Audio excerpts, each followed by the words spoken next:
Boa noite com Maria. Receba o beijo de Nossa Senhora antes de dormir. Não deixe o inimigo tirar a tua paz de espírito. Mensagem para o dia 20 de fevereiro. Em nome do Pai, do Filho e do Espírito Santo. Amém. Ó Maria concebida sem pecado, rogai por nós que recorremos a vós. Jesus, manso e humilde de coração, fazei o nosso coração semelhante ao vosso. Mensagem para o dia 20 de fevereiro. Confiança na hora do desespero.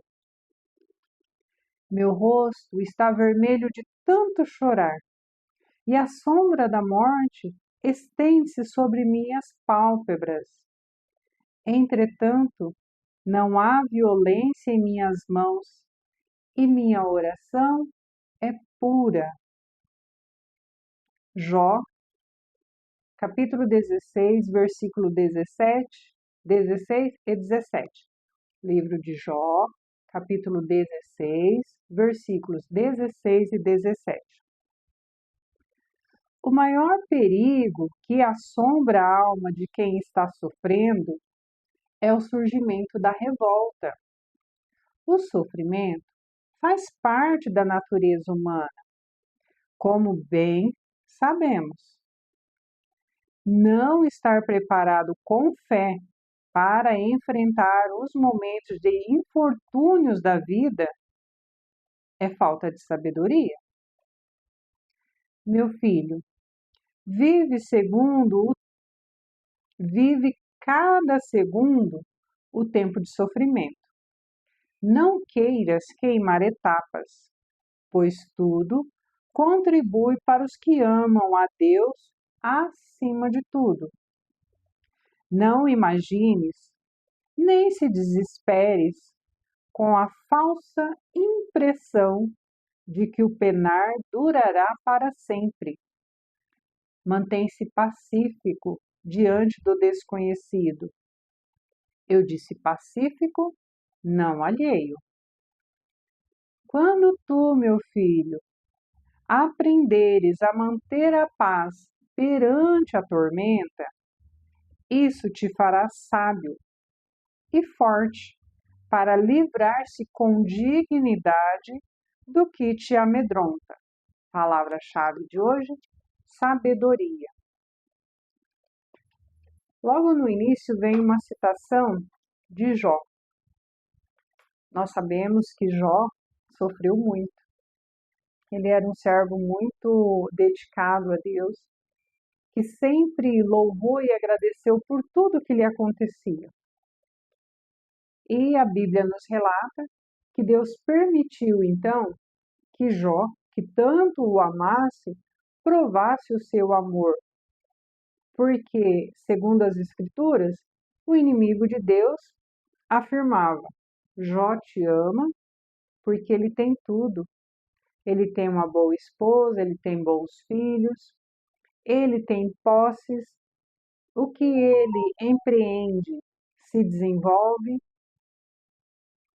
E Deus, para mostrar que não era bem assim, porque Deus, confiando no amor de Jó, disse: Jó me amaria na pior das situações.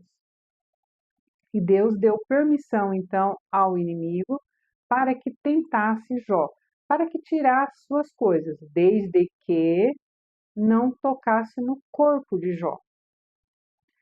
E Jó foi perdendo as coisas, foi perdendo a mulher, os filhos se afastaram, ele perdeu suas posses, ficou à míngua.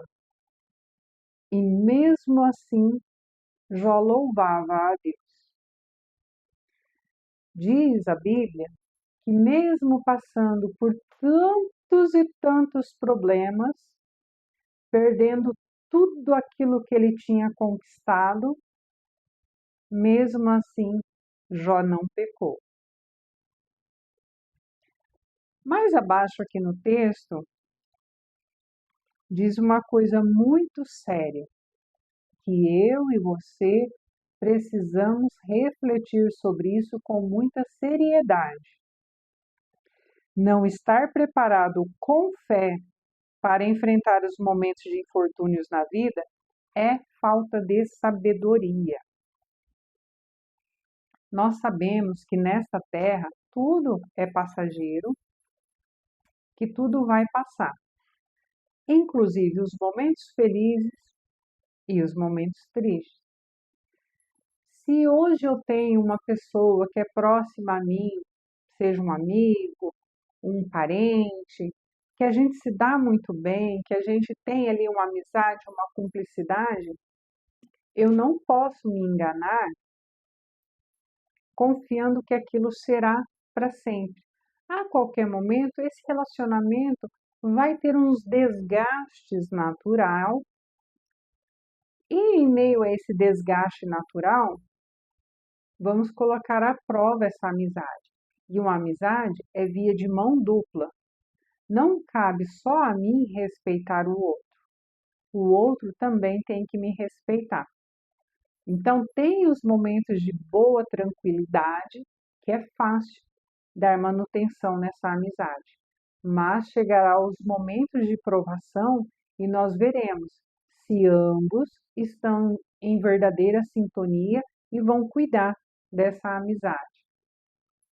Quantas pessoas nós conhecemos à nossa volta que estão bem de vida, financeiramente falando, na sua saúde física, na sua saúde emocional, porém, isso também não dura para sempre.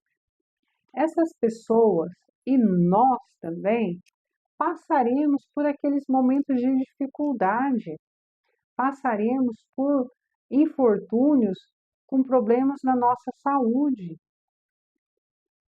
E aí, como que nós vamos reagir diante disso? Porque, assim como o inimigo de Deus disse, Jó te ama porque ele tem tudo. O inimigo ele pode achar que nós amamos a Deus porque nós temos tudo. Porque nós temos saúde, nós temos uma família boa, nós temos uma tranquilidade financeira. Mas nós temos que amar a Deus sobre todas as coisas, porque isso seria um amor verdadeiro. E se ou quando as dificuldades chegarem, qual vai ser a nossa posição? Qual vai ser o nosso posicionamento? O que nós vamos falar diante disso? Quando nós não nos preparamos para os momentos de dificuldade, quer dizer o quê? Quando nós somos apegados em demasia, tanto aos bens terrenos quanto às pessoas à nossa volta, esquecendo que em algum momento isso tudo pode se esvair, se escapar pelo vão dos dedos, nós colocamos em risco a nossa saúde mental, a nossa saúde emocional, a nossa saúde psicológica e a nossa fé. Por quê? Se eu tenho uma pessoa importante na minha vida, louvado seja Deus. Mas e se essa pessoa sai da minha vida? Ou porque foi morar longe, ou porque entendeu algo errado e está magoada comigo, ou porque ela morre. Sim, todos nós que respiramos, uma hora iremos partir desse mundo. Mas e aí? Esse fato tão natural vai abalar a nossa fé? Vai abalar o nosso amor a Deus? Se isso abalar o nosso amor a Deus, na verdade, nós não amamos a Deus sobre todas as coisas. Eu amo a Deus porque eu tenho isso, aquilo outro e tal, mas e quando eu não tenho? E aí, quando acontece esses dissabores da vida, se a gente olhar com uma lupa de aumento sobre esses problemas, nós daremos espaço para as sementes da revolta brotarem no nosso coração.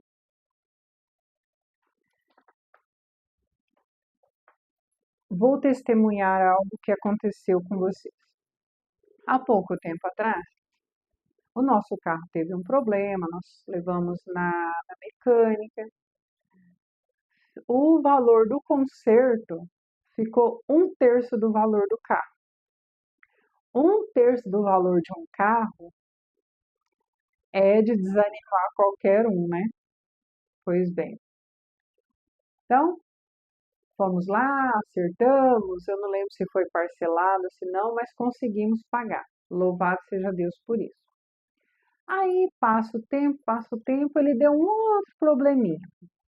Novamente, meu esposo leva no mecânico, aí o mecânico falou que era a nova gasolina, que ela tem uma porcentagem a mais, não sei do que, não sei o que, não sei o que. Ele falou, ó, vai ter que trazer o carro com frequência para limpar o pito, trocar a vela, não sei o que, não sei o que. Eu não entendo de carro. Não vou nem tentar dar muitos detalhes, porque eu não entendo. Eu nem dirijo. Aí, isso foi em janeiro, essa revisão, esse problema. Por quê? Meu esposo estava vindo do trabalho, meu coração se preocupa, mas eu confio em Deus. Ele atravessa uma linha de trem com o nosso carro. E o nosso carro, com esse problema, ele perde a força repentinamente. Ele continua funcionando, sabe? Meu esposo consegue dirigir o carro, mas sem força. E é um carro para ser forte. Aí aconteceu isso, levou na mecânica, ele falou, tem que trocar apito, trocar vela, não sei o que, não sei o que, não sei o que. Essas coisas que eu não entendo. Aí, tá. Menos de um mês aconteceu de novo. Aí meu esposo conversou com o nosso cunhado, falou, cara, você tem, como ele é rolista, né? Ele tem carros, vende aqui e ali e tal, e não sei o quê. Falou, olha, aconteceu isso e isso com o meu carro. Ele não leva lá na oficina assim, assim, o cara é meu parça, não sei o quê, não sei o quê. Beleza, levou lá. O cara abriu o carro e falou assim, olha, ele tá com um problema tal que o óleo que era para estar aqui subiu e foi, não sei se para o motor, não sei explicar direito, desculpa. Mas enfim, foi parar um tanto de óleo onde não devia. E isso é que estava sobrecarregando então o motor. Aí meu esposo conversou e falou, ó, pelo jeito, o ano passado, quando foi feita aquela revisão que você pagou caro, esse problema já existia. E por algum motivo, não sei se o mecânico não viu, não falou, não sabemos o que aconteceu, não voltamos no tempo, não temos certeza. E não foi feito. Aí ele pegou e mostrou, ó, tá vendo aqui? Aqui não era para ter óleo e estava inundado de óleo. Aí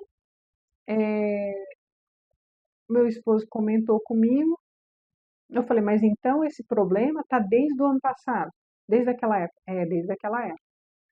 Aí eu falei para o meu esposo, lembra, amor, que você teve que trabalhar na véspera do Natal, no dia seguinte do Natal, só teve folga no Natal e no Ano Novo. E eu me lembro bem que eu tinha ido no dentista e ele perguntou, vocês vão viajar? Eu falei, não, não vamos viajar. Nossa, mas que chato, né? Que ruim, né? Tá trabalhando e não poder viajar. Eu olhei bem para o meu dentista e falei, olha, doutor, ruim é ter boleto para pagar e não ter dinheiro.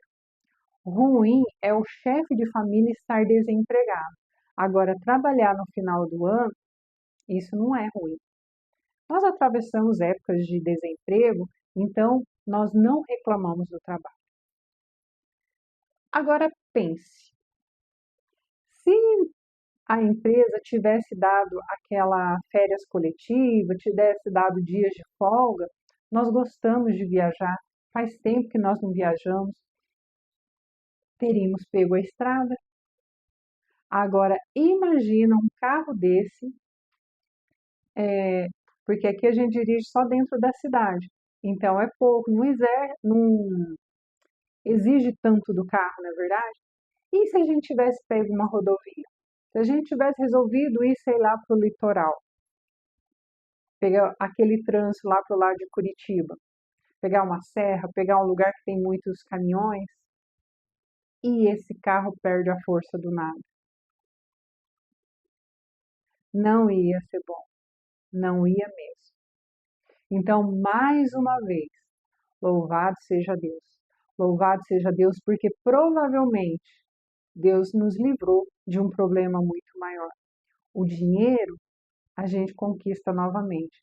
Vamos pagar outra vez o conserto do carro, mas nós não passamos o susto de um acidente, não colocamos as nossas vidas em risco. Por quê? Porque o meu esposo não teve férias enquanto o nosso carro. A gente achou que o carro estava bom, que tinha feito bastante coisa nele, que ele estivesse tinindo. Nós realmente acreditamos que o carro estava bem, mas ele estava com um problema sério. E se a gente pega uma viagem longa e exigir muito do motor, e todo esse problema que já estava antes, provavelmente viria à tona. E possivelmente estaríamos no meio de uma rodovia. Então, se você perdeu dias da, não dias de férias, mas uma oportunidade de passear, se algo aconteceu na sua vida, cuidado, não reclame. Deus pode ter te livrado de alguma coisa. Nesse caso, nós tivemos a graça de conhecer esse problema do carro depois dos tempos passados e nós conseguimos fazer esse link. Lembrar que nós não fomos viajar. Nós, na época, não falamos nada, não reclamamos, mas o meu dentista tocou no assunto e isso ficou muito firme na minha cabeça. Ficou, né, na minha memória.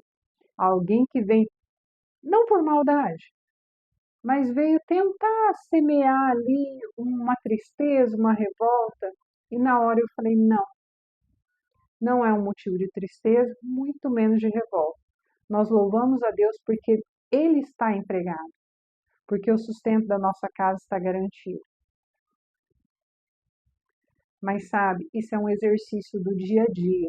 Eu sou melhor? Cansei de falar aqui para vocês e vou repetir quantas mil vezes forem necessárias. Eu não sou melhor do que ninguém, mas algumas lições eu já aprendi. E louvar a Deus em todas as circunstâncias, até agora, eu tenho conseguido.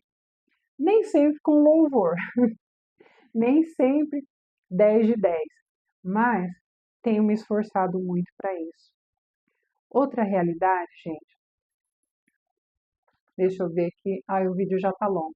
Outra realidade é a morte. Hoje, nós, no grupo 9 Meses com Maria, ficamos sabendo do falecimento de uma criança de 5 anos que nós estávamos em oração por ele. Gente, é difícil, é triste. Como diz aqui, para a gente passar os momentos de dores, pacífico, mas não alheio, em paz, acreditando que Deus sabe todas as coisas, mas não alheio, não indiferente, realmente dói. Eu não conheço o menino de 5 anos, o Bernardo, mas me doeu saber que ele faleceu, que ele não resistiu. Eu estava acreditando que o milagre ia acontecer. Eu e tantas outras pessoas no grupo rezamos pelo Bernardo. Pensamos na dor e na tristeza do coração daquela mãe, daquele pai, dos avós e tantos amigos que se mobilizaram para fazer uma corrente de oração. Sim, eu senti, mesmo não conhecendo o Bernardo. Mas como ficar indiferente, como ficar alheio à morte de uma criança de 5 anos? Mas, mesmo que dói, e se para mim, que sou uma completa desconhecida do Bernardo, se eu sentir, quanto não deve estar doendo no coração dos avós, dos pais, das pessoas mais próximas? Então, é normal, dói, e a gente pode chorar as dores da vida, Quando meu pai morreu, eu chorei. Quando meu irmão morreu, eu chorei. Quando tantos amigos meus morreram, eu chorei. Mas eu confiei que Deus sabe todas as coisas. Deus sabia todas as coisas antes daquela morte chegar.